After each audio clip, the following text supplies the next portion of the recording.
النهارده بقى هعمل معاكم السمك الفيليه على طريقتي. هيطلع معاكي مش شارب زيت خالص، وهيطلع معاكي مقرمش، والقطعه مليانه تعريجات زي ما انت شايفه كده، وواخد اللون الذهبي القمر ده. بجد لازم تجربوا الطريقه دي، لان بجد هتطلع معاكم ناجحه وهتحبوا الطريقه دي في السمك الفيليه. تعالوا بقى نكسر حته كده. شايفين الحته مقرمشه خالص، بكسرها مش بقطعها، ومستويه من جوه ولونها ابيض زي القشطه. عندنا كمان كيلو من السمك الفيليه، غسلته وسبته في المصفى، صفى الميه خالص.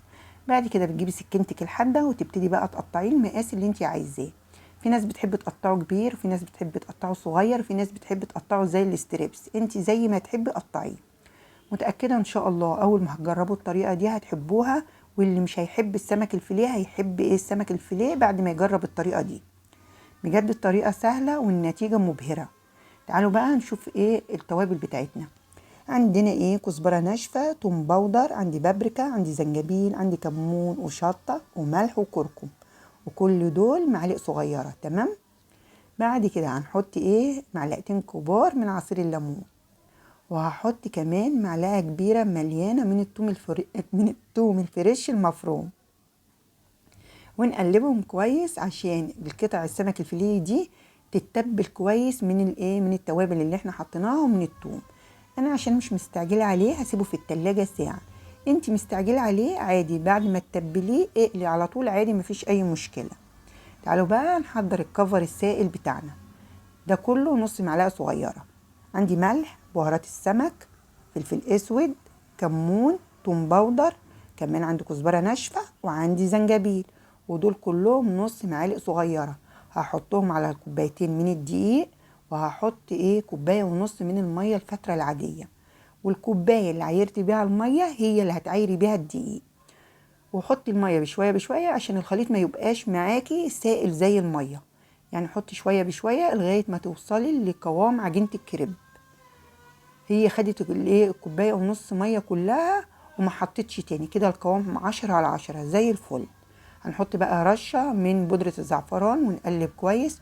وانت بتقلبي كده هتحسي ان الخليط اصفر. هو ده العادي عشان هيخلي معاكي القطعه ذهبي وحلوه جدا. تمام. هنجيب بقى السمك بعد ما قعد ساعة في التلاجة، هنصفيه بس من المية، لو كان في مية نعصره بإيدينا كده ونحطه في الخليط السائل. بعد ما بتحطيه في الخليط السائل بتقلبيه كويس جدا عشان كل قطعة تتغلف بالخليط السائل. انا بعد ما بحطه في الخليط السائل بجهز كل حاجة واقلي على طول كده، كل كده اتغلفت. تمام. تعالوا بقى نحضر الدقيق المبهر بتاعنا. عندنا ايه؟ عندنا كوبايتين من الدقيق وعليهم ربع كوبايه من النشا، وكل التوابل اللي انا حطيتها في الخليط السائل هنحطه هنا، ما عدا ايه؟ هتزودي معلقه صغيره من البيكنج باودر ورشه من بودره الزعفران، ودول كلهم نص معلقه صغيره. وهنحط كمان نص كوبايه من البقسماط الكريسبي. ماشي كده؟ تمام. هتديهم تقلبتين 3 كده عشان كل المكونات تختلط مع بعض. وبعد كده يا ست الكل تطلعي بقى من الخليط السائل تحطي في الدقيق المبهر. طريقة سهلة ما فيهاش اي حاجة، احلى كتير لما تجيبيه من المطاعم. انت هنا متأكدة من نظافة الحاجة ومن الزيت اللي انت حطاه. بجد لازم تجربوه. هتبتدي بقى ايه تقلبيه في الدقيق المبهر ده. بتقلبيه قد ايه؟ يعني 6-7 مرات كده لغاية ما القطعة تبقى مليانة تعريجات معاكي. لازم تقلبيه 6-7 مرات كده. وبعد كده بتحطيه في الزيت. لازم الزيت يكون درجة حرارته متوسطة مش عالية. ليه؟ عشان لو درجة حرارة الزيت عالية القطعة هتستوي من بره وهتاخد لون بس مش هتستوي من جوه.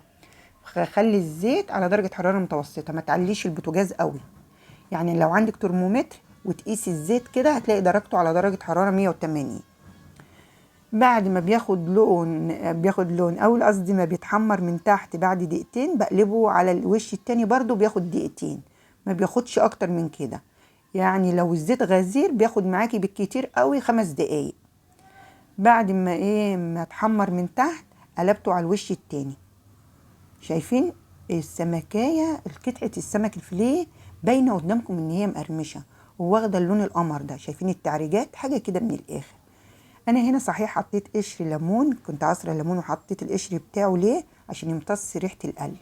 شايفين القطع؟ بجد طالعة مقرمشة خالص. بجد هيعجبكم جدا. وكمان عاوزه اقول لكم ان الملح هنا فيه مظبوط، مش محتاج ان تزودي ملح خالص. عاوزه اقول لكم كمان الشطه اختياري، عاوزين تحطوها حطوها، مش عاوزين تحطوها ما تحطوهاش عادي، هو مش باين طعم الشطه قوي فيها. شايفين بجد؟ يعني احلى حاجه ان انتي تعملي الحاجه في البيت. بروح ايه بقى بعد ما يتحمر، بروح حاطاه في المصفى، ما بحطوش على ايه مناديل ولا اي حاجه، بحطه في المصفى عشان ما ايه ما يطرش معايا. خلي بالكم القطعه لو باتت لتاني يوم هتلاقيها برضو مقرمشه. صدقوني الطريقه دي هتعجبكم جدا والله، جربوها بس على طريقتي وعلى ضمانتي وما تقلقوش من اي حاجه. شايفين القطعه مليانه تعريجات وباينه قدامكم ان هي مش شاربه زيت خالص، وكمان مقرمشه، وزي ما قلت لكم مستويه من جوه وبيضه زي القشطه. شايفين حاجه كده من الاخر. لو وصلتي معايا بقى في الفيديو لغايه هنا، ما تنسينيش في لايك حلو منك، وكمان شير للفيديو، وكمان تعملي لي اشتراك لقناتي على اليوتيوب، ولو هتشوفيه على صفحتي على الفيسبوك ما تنسينيش برضو في كومنت حلو منك واعجاب للفيديو. شايفين من جوه ابيض زي القشطه ومستوي، حاجه كده من الاخر. انا هنا باكله مع الطحينه، ممكن تاكليه مع الرز الصياديه، ممكن تاكليه مع شويه سلطه، ممكن تعمليه سندوتشات. بجد حلو جدا، بتتكسر معايا مش بتتقطع. ليه؟ عشان مقرمشه. تعالوا بقى نعمل سندوتش. نجيب بقى ايه الرغيف البلدي بتاعنا، ونحط فيه خس، ونحط كمان قطع السمك الفيليه، ونعصر عليه نص ليمونه كده، ونحط عليه كمان معلقه طحينه. احلى سندوتش ايه سمك فيليه. جربوا الحاجه قبل ما تحكموا عليها، وجربوها وبألف هنا.